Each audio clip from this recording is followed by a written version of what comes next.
enable a business to endure any type of economic turmoil.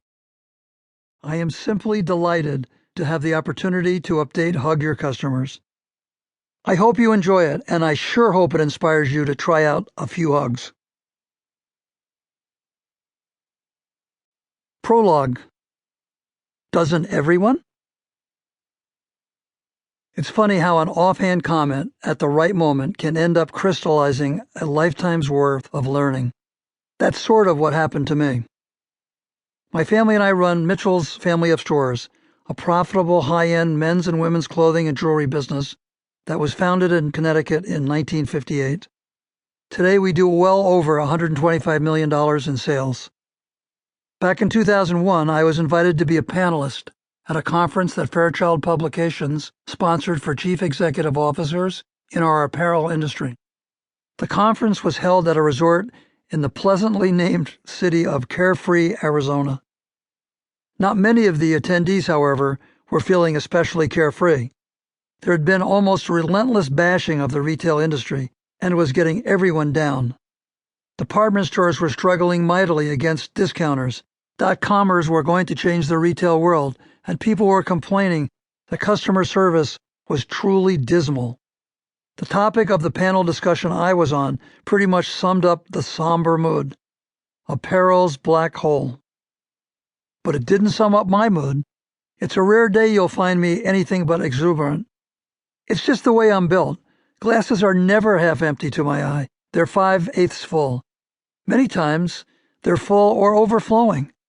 Even before the panel members were introduced, one of the keynote speakers and organizers of the event, in remarking on the decline in customer service, said he doubted many of the several hundred executives in attendance even knew who their top 100 customers were. He asked for a show of hands. Who knew their top 100 customers? My hand shot up. When I looked around, I couldn't see anyone else with a hand raised. I was actually a little embarrassed to have my hand waving in the air, but mainly taken aback that no one else knew such basic and valuable information about their business.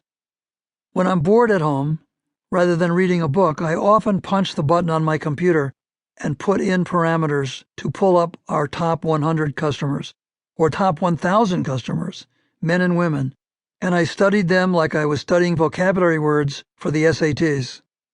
The names go into one of the attic rooms of my brain and lodge there.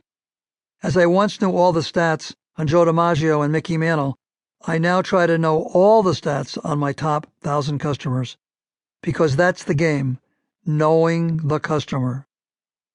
Once the panelists were introduced, we were each allotted 7 minutes to say something insightful on the topic of the black hole.